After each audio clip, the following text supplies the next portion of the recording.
میں گھر میں چھوٹی بچیوں اور لڑکیوں کو ٹیوشن پڑھاتی ہوں. میں کتنے سال تک کے بچوں کو لڑکوں کو پڑھا سکتی ہوں؟ 7 سال سے کم عمر بچوں کو. 7 سال کے بعد بچے میں سمجھداری پیدا ہونا شروع. بہت زیادہ اگر ہے تو 10 سال. 10 سال کے بعد علماء کہتے ہیں بچوں کو, لڑکوں کو لڑکی نہیں پڑھا سکتی. دیکھو بچہ بالغ بعد میں ہوتا ہے, مگر اس میں خواہش یہ 10 سال میں پیدا ہو چکی ہوتی ہے. تبھی علماء نے کہا ہے کہ 10 سال میں لڑکوں کے بستر ایک دوسرے سے الگ کر دیں. حدیث میں آتا ہے نا کہ بچہ جب بڑا ہو جائے تو اس کے بستر کیا کریں, ایک بستر پہ بہن بھائیوں کو سونے کی اجازت 10 سال کے بچوں میں نہیں ہے. یہاں سے برائیاں جنم لیتی ہیں, کزنوں میں برائیاں جنم لیتی ہیں. بعض لوگ پرواہ نہیں کرتے, 10 سال کا کزن ہے وہ اپنے کزن کے ساتھ چمٹ کے سو رہا ہے, یہاں سے برائیاں جنم لیتی ہیں سب. یہ پہلا اسٹیپ ہوتا ہے. جو لبرل لوگ ہیں وہ تو کہتے ہیں نہیں کچھ نہیں, ایکچولی یہ مولویوں نے دین کو اتنا مشکل بنا دیا. جب وہ بنے گا نا وہ کہ اس کو لندن کا ویزا ملے گا, پھر آپ کہو گے کہ اس بیس پہ ویزا ملا تھا اس کو. تو یہ یہیں سے شروع ہوتا ہے. تو ضرورت بھی کیا ہے, یا تو ڈاکٹر نے کہا کہ چپک کے سونے سے جراثیم مریں گے ان کے, تو پھر بھی ہے. جب ضرورت نہیں ہے تو بھائی اس کا الگ بستر لگا دو, اس کا الگ لگا دو. کیوں اکٹھے سلا رہے ہو بہن بھائیوں کو؟ تو بستر الگ, بیٹا ماں کے ساتھ نہیں سوئے گا, 10 سال کا ہو گیا الگ. سمجھ رہے کہ نہیں سمجھ رہے؟ الگ الگ سوئیں گے جا کے. تو اسی طرح 10 سال کا لڑکا ہے تو لڑکی پر لازم ہے اس سے احتیاط کرے. اور 10 سال کے بچے میں شہوت بھرپور طریقے سے پیدا ہو چکی ہوتی ہے. بلوغت بعد میں آتی ہے, شہوت پہلے پیدا ہو جاتی ہے. سمجھتے ہو کہ نہیں سمجھتے؟ سمجھتے سب ہیں, گھننے بنے ہوئے ہیں گھننے. اپنا زمانہ یاد کیا کرو سوچ کے, جب آپ 10 سال میں تھے اور لڑکیوں کے ساتھ پڑھتے تھے تو اسکول میں اس طرح کی باتیں ہوتی تھی کہ نہیں ہوتی تھی؟ اپنا زمانہ ہمارے حضرت فرمایا کرتے تھے انسان بھول جاتا ہے.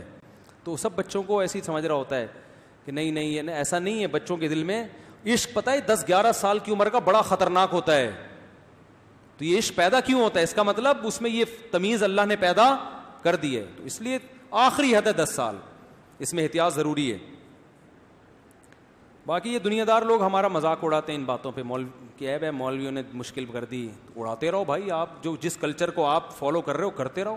تمہیں اسی گندگی میں تمہیں اگر سکون مل رہا ہے, گوں میں تمہیں گٹر میں سکون مل رہا ہے, تو بھائی عطر اور خوشبو کی باتیں تمہیں سمجھ میں نہیں آئیں. کتنا اچھا ہمارا کلچر ہے. میں تو لوگوں کو اپنے گھر کی مثال دیتا ہوں. اچھی بات نہیں ہے اپنے گھروں کی مثالیں دینا, لیکن اس لیے کہ بھائی ہم نے پریکٹیکل کر کے ایک چیز دیکھی ہے. ہمارا گھر جوائنٹ فیملی تھا. 200 گز کا میرے والد صاحب کا گھر تھا. اس میں 4 بھائی اور 4 بھابیاں. ہم سب اکٹھے رہتے تھے. کبھی ہماری اپنی بھابیوں پہ نظر نہیں پڑتی تھی, کبھی ہم ان کے ساتھ ایسے آمنے سامنے بیٹھ کے ہنسی مذاق نہیں کرتے. ہم نے بڑا طویل عرصہ ایسے کامیاب گزارا ہے. لوگ کہتے ہیں جوائنٹ فیملی میں پردہ کیسے ہوگا, میں کہتا ہوں ہمارے گھر میں کیسے ہو گیا بھائی پردہ. اور خدمتیں بھی ساری ہو رہی ہیں, کھانا بھی پک رہا ہے. ہم گھر سے آ رہے ہیں, سفر سے آ رہے ہیں, تو بھابھی نے کھانا بنا کے پیش کر دیا سامنے, ہم نے کھا لیا. پردے کے ساتھ سارے کام ہوئے. تو یہ اچھا ماحول ہے یا نہیں ہے؟ کیوں دیکھ رہے ہو یار دوسرے کی بیویوں کو؟ تمہارے بھائی کی بیوی ہے, تمہاری تھوڑی ہے وہ. آپ کہتے ہیں کہ بھائی بھابھی کا احترام ہوتا ہے, تو احترام کرنے سے کوئی منع تھوڑی کیا جا رہا ہے. بھائی احترام کرو آپ, ان کو کوئی خدمت کی ضرورت ہے آپ بتاؤ جی کیا چاہیے, مارکیٹ سے دہی چاہیے, انڈے چاہیے, دودھ چاہیے, میں لے کر آتا ہوں. سامنے بیٹھنا, گپے مارنا, وہ ایک نامحرم رشتہ ہے. آپ کا نکاح اس سے جائز ہے. بھائی مر جائے گا تو آپ اس سے نکاح کر سکتے ہیں.